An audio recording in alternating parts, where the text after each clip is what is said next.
Hi, good morning. Thank you so much for joining me for the My Journey with interview. Cynthia, why don't you start by introducing yourself? Absolutely. And thanks for having me, Ebony. Hello to everyone that's watching. Um, my name is Cynthia Fortlage, pronouns are she, her. I am a global gender diversity consultant. Now, I wasn't always. The beginning of my life epiphany journey, if you will, began um, well, it's been developing my entire life, but it really took till the age of 48 when I had the language to be able to speak about my journey. And it took me till I was age 50 to actually have the courage to say those words. When I did so, I was 50 years old. I was at my senior role in my career as a technology executive in Canada, hence the accent. I was married. I have two adult children, and along the way, life has been very interesting in that work pivoted me away from technology and into a focus on people and into the diversity space. It's not about trans identities; it's about diverse gender identities. So, women are one of the largest groups impacted because of their gender. And so, what are those issues? Men are also impacted on things negatively because of their gender. So, let's hmm talk about that. And obviously, folks who fit outside that, socially prescribed binary, they also have many issues that they encounter. And so, it's all of these issues that have given me the ability to, work with almost 500 organizations since 2017 across 30 different countries. And Wow. it's kind of with that experience that I kind of come to the table, not as the technology executive, but it's now been 8 years of doing the diversity work. But also, I actually, along the way, part of my role was I was actually the national lead for a feminist organization, Women's March Canada, as the national board chair. So I was actually learning to fight for women's rights collectively before I ever actually learned to fight for trans or gender diverse rights. So for me, it's a very unique set of lenses that I bring into the conversation that I don't lead with my gender diverse lens. I actually hmm lead with my executive lens, then my feminist lens, and then my gender diverse lens. So it gives me some pretty unique understanding along the way. And I continue a lot of not for profit work, but I really enjoy being able to engage with organizations in a consultative, advisory, or educational manner as appropriate for the organization. Yeah, and I can imagine it's so nice in a way as actually having gone through your own personal journey to bring all of those perspectives, Hmm. whether that's from the past, the present, the kind of future lens that you're now looking through, and bring that into your work, which I Hmm. think is really powerful. Thank you. And what brought you from, I guess, stateside to the UK?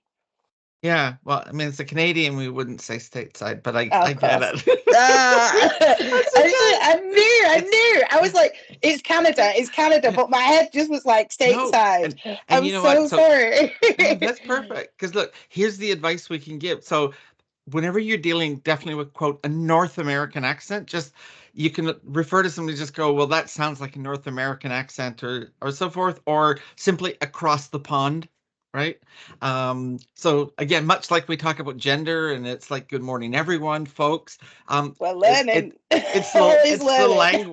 language of the journey. It's really intriguing. There's many reasons that brought me here. I think one of the more unique piece was that I actually came to the UK, which is my place of birth. I'm actually a Belfast girl by birth, but I actually came to it via South America. And Wow. so I was actually taking a gap year. COVID said no. And it had me park for 9 months in South America. So I was living there, learning to speak Spanish, very poor Spanish, but we survived for 9 months. And it was after the end of that cycle that I wasn't sure, you know, what travel was going to be like post first hmm lockdown of COVID. And so I said, well, I'll just go to the UK for 6 months. I'll get all my paperwork sorted, reclaim my passport, etc. So I'll be a dual citizen, Canadian, British citizen. And along the way, here's this, I call it small town prairie girl from a Canadian city, a capital city of 700,000, lands in London of 12 million people. I fell in love with the big city. Hmm. And so 4 years later, here I am still.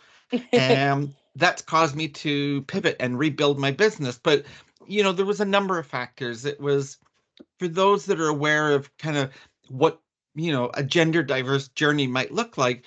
There's this element of, do you go stealth from the beginning? In other words, you kind of disappear from the life people knew you as, and you go through the process of transitioning, and you appear somewhere else and you kind of restart Mm. life. For me, I did all of that in the public eye in my previous role and place and everything else. And it was only now that I kind of, after 30 years, it's definitely on my corporate network, they knew me for who I was, not who I am. Who you are. And so pivoting to come to the UK, one of the things is I get a fresh, clean sheet. People only know me as me. Yeah. And so that's kind of neat. The other one was that, we're certainly aware of a lot of the rhetoric and everything going on now. Um, and when we looked at kind of Western G7 nations, the UK stood out as what we now know from the ILGA reporting, where they were dropping from number one position to the number 14 position as of last year. um, we could see that internationally, that it was becoming a harder place for trans people to live. And I just felt that I had a lot of skill sets and a lot of experience, that the work that I'm doing with organizations, but also the work that I volunteer and do, that I've partnered with a number of organizations here in the UK, that I'm able to bring all of that to the UK to Hmm. really help with what is such a dire need for a lot of, not only allyship. Obviously, I'm part of community, so I'm not an ally, but it was also bringing all of that to be able to bring my voice to the table, because I felt that I can help move the change that's needed. So that, plus many other reasons, were why I came to the UK.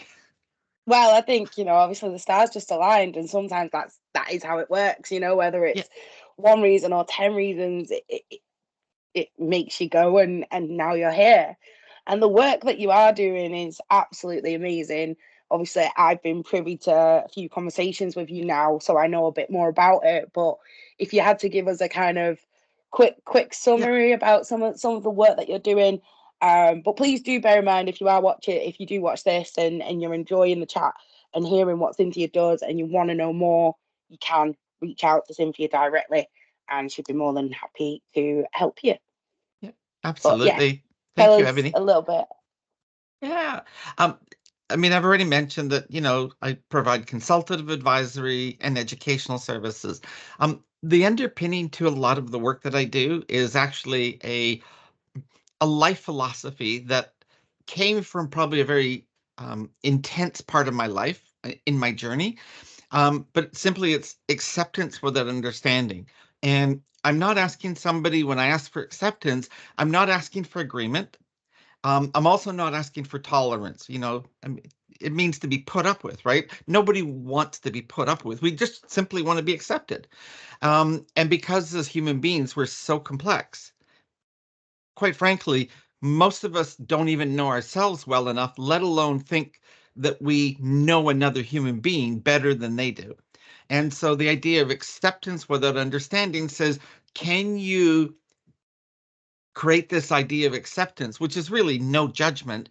And in doing so, create a safe space to open the door to having a safe dialogue that allows us to grow from not understanding, but grow to acceptance with understanding. And that's really underpins a lot of the work that I do, is how do we kind of journey through that process and take people who, 54% of Britons or something like that.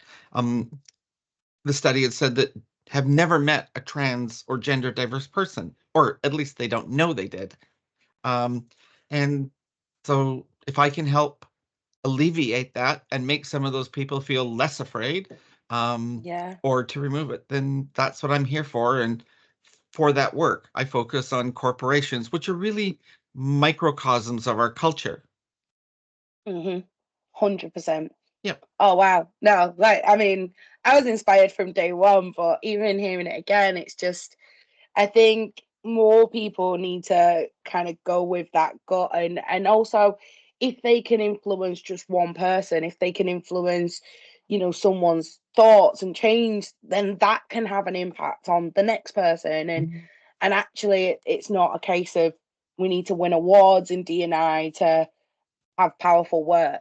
Like Yeah. we can go out there with our mission and affect change. So, Yeah. well, thank you so much for joining me. You're welcome. It was a pleasure. Always. Anytime you want, Ebony, just give me a ring.